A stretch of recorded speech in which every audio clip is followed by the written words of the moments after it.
মই এজনী 28 বছৰীয়া বিধৱা মহিলা আছিলোঁ, কিন্তু দেখাত মোৰ ফিগাৰ এতিয়াও বহুত ধুনীয়া আৰু আকৰ্ষণীয় আছিল।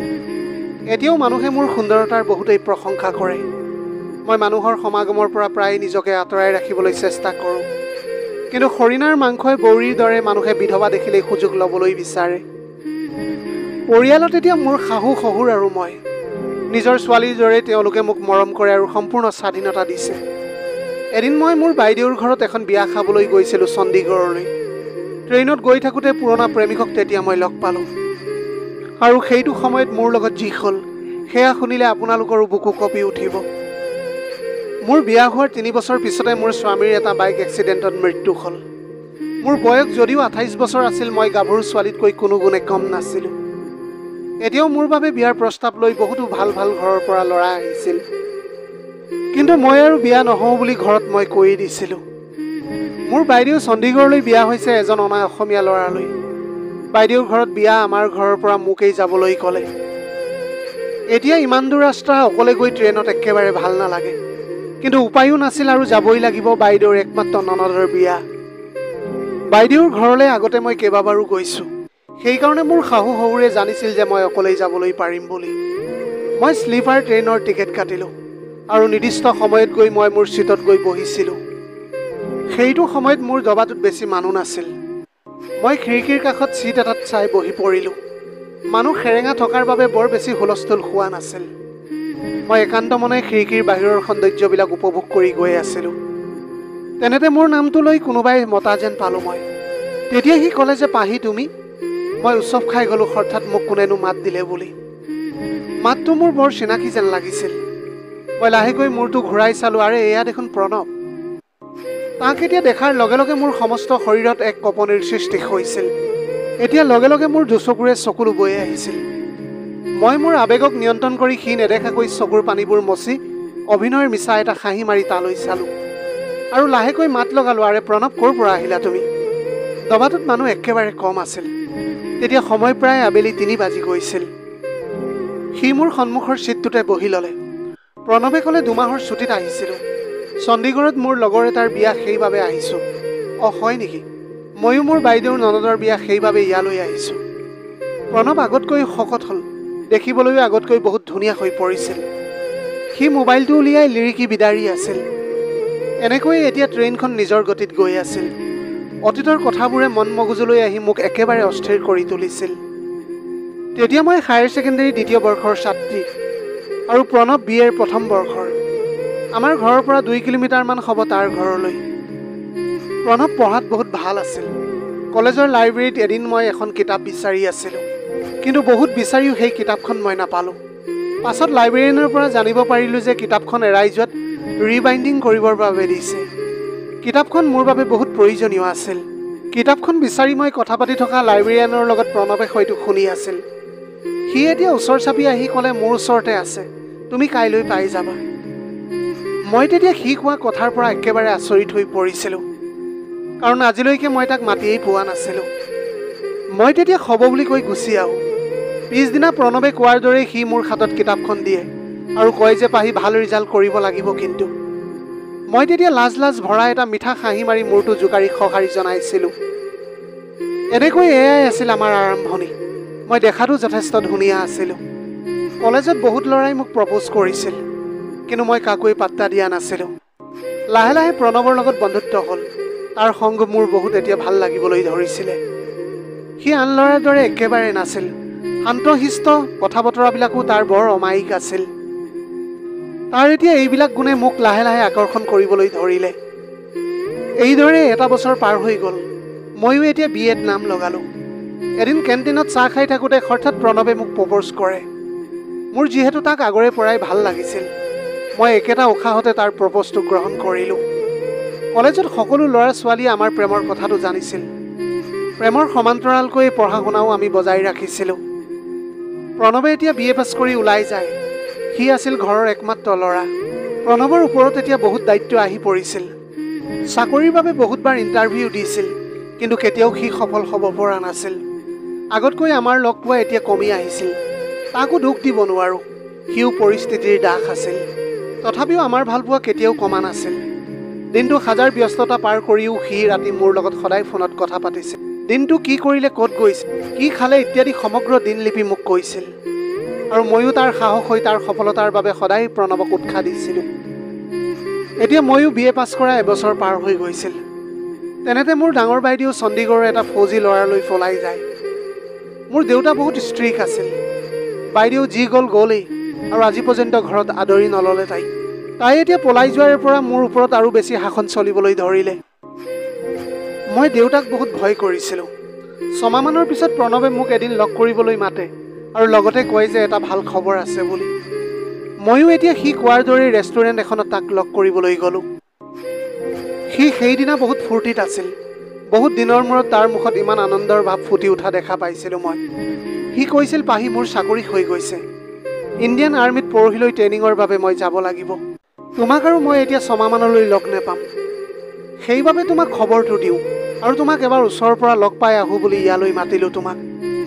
মই কি ক'ম, মুখৰ মাত মোৰ হেৰাই গৈছিল। কাৰণ দেউতাই স্পষ্টকৈ মোক কৈছিল যে বাইৰ দৰে কোনো ফৌজী পচন্দ নকৰিবি। মই তোক কোনো ফৌজী ল'ৰালৈ বিয়া নিদিওঁ। মোৰ এতিয়া প্ৰণৱৰ কথাটো শুনি একেবাৰে মূৰটো ঘূৰাই গৈছিল। কাৰণ মই দেউতাৰ সিদ্ধান্তটো ইতিমধ্যে গম পাইছিলোঁৱেই। এতিয়া মোৰ দুগালেৰে চকুলো বৈ আহিছিল।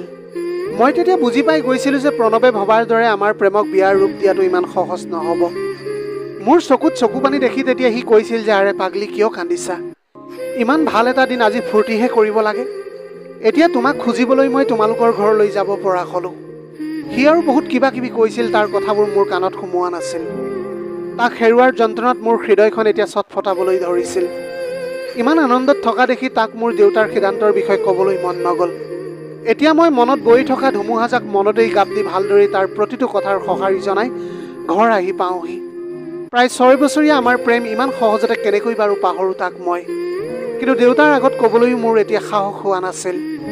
এনেদৰে এটা অস্থিৰ মন লৈ প্ৰণৱ ট্ৰেইনিং শেষ কৰি ঘৰলৈ অহালৈ অপেক্ষা কৰি আছিলোঁ। ইফালে বাইদেউৰ দৰে ময়ো দেউতাৰ মানহানি কৰোঁ বুলি পৰিয়ালৰ মানুহে মোৰ বাবে দৰা চোৱা আৰম্ভ কৰি দিছিল।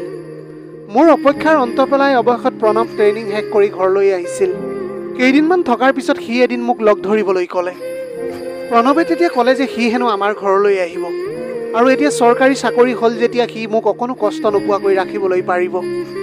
প্ৰথমতে মই এতিয়া ভয় খাইছিলোঁ যদিও মনতে সাহস গোটাই তাক আহিবা বুলি মাতিলোঁ।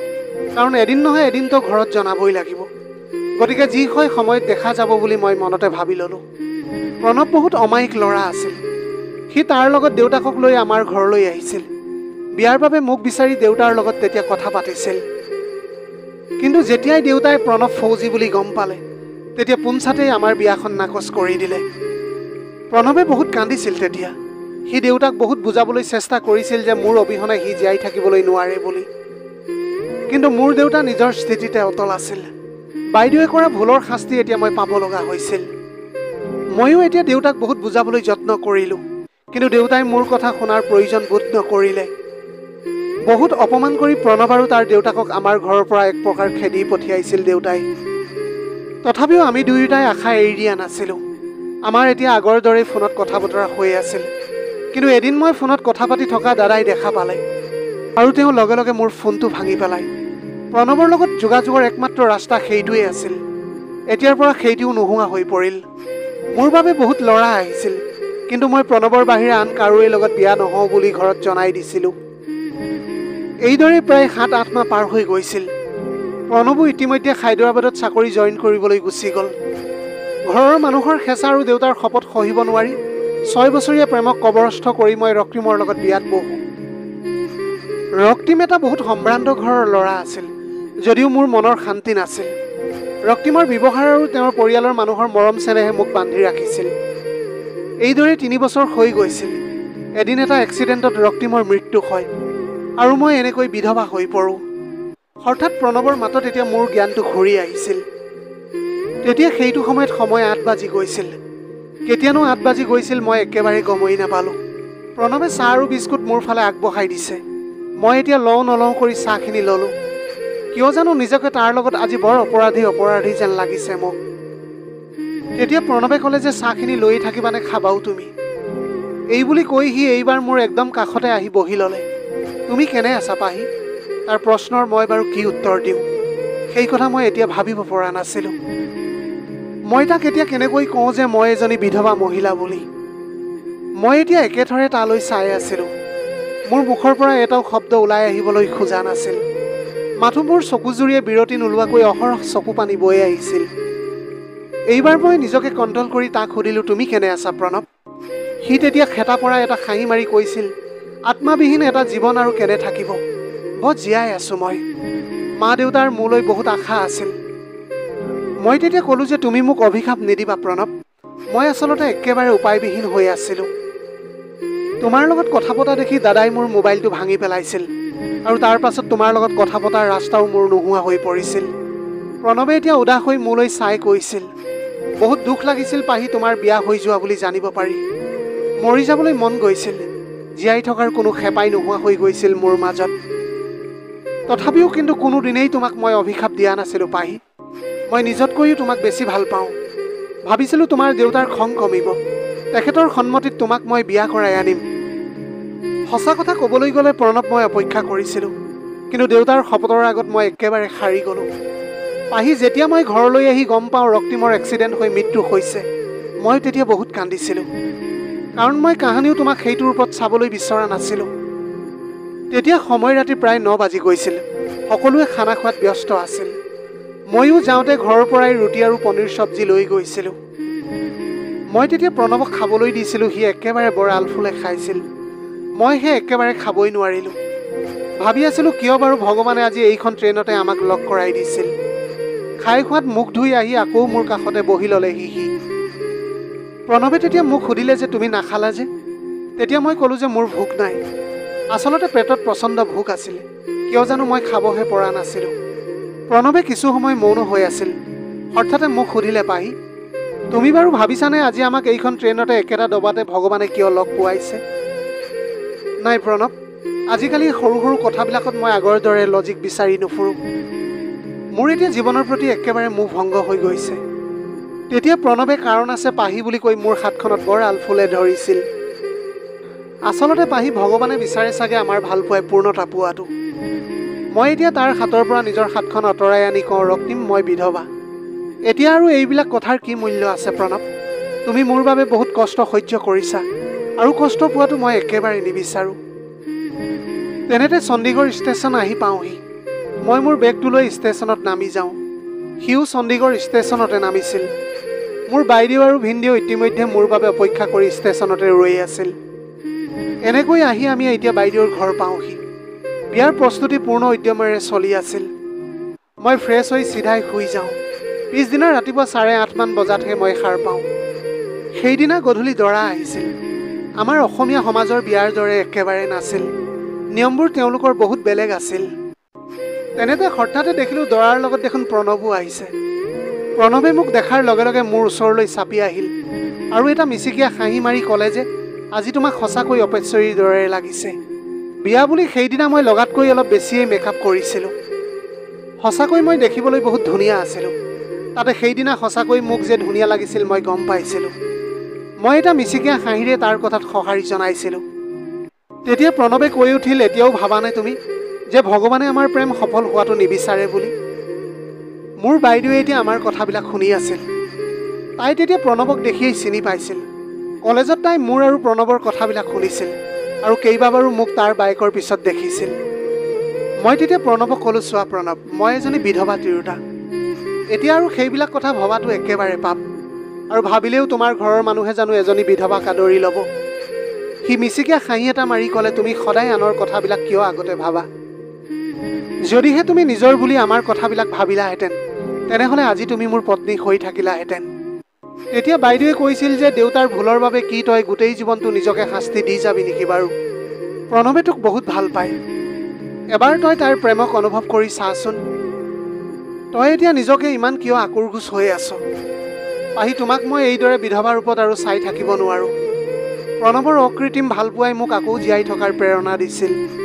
এতিয়া বাইদেউৰ বুজনি আৰু প্ৰণৱৰ ভালপোৱাৰ আগত মই একেবাৰে হাৰ মানি গৈছিলোঁ। ঘৰলৈ আহি মই মোৰ শহুৰ শাহুৰক কথাটো জনাওঁ। মা দেউতাৰ অকণো আপত্তি নাছিল। হোমৰ জুইত সাক্ষী কৰি মন্দিৰতে আমাৰ বিয়াখন হৈ গৈছিল। আজি আমাৰ বিয়াৰ প্ৰথম বিবাহ বাৰ্ষিকী। আৰু আজিৰ দিনটোতেই মই প্ৰণৱক পিতৃ হোৱাৰ সুখ দিবলৈ সক্ষম হওঁ। এজনী মৰম লগা কন্যা সন্তানেৰে আমাৰ সুখৰ সংসাৰখন এতিয়া। প্ৰিয় দৰ্শক, এয়াই আছিল আজিৰ কাহিনীৰ ভাগ। আজিৰ ভিডিঅ'টি কেনেকুৱা লাগিলে জনাব। যদি ভাল লাগিল তেনেহ'লে লগৰ বন্ধু বান্ধৱী সকলৰ মাজত শ্বেয়াৰ কৰিবলৈ নাপাহৰিব। আপোনালোকৰ গোটেই জীৱনটো হাঁহিৰে উপচি পৰক। পাৰিলে দুখীয়াজনক অলপ সহায় কৰিবলৈ চেষ্টা কৰিব। আপোনালোকৰ অকণমান সঁহাৰিয়ে যদি কোনোবা এজন দুখীয়াৰ জীৱনটো সলনি কৰিবলৈ পাৰে, তাতকৈ পুণ্যৰ কাম আৰু এই পৃথিৱীত একোৱেই হ'ব নোৱাৰে। Have a nice day.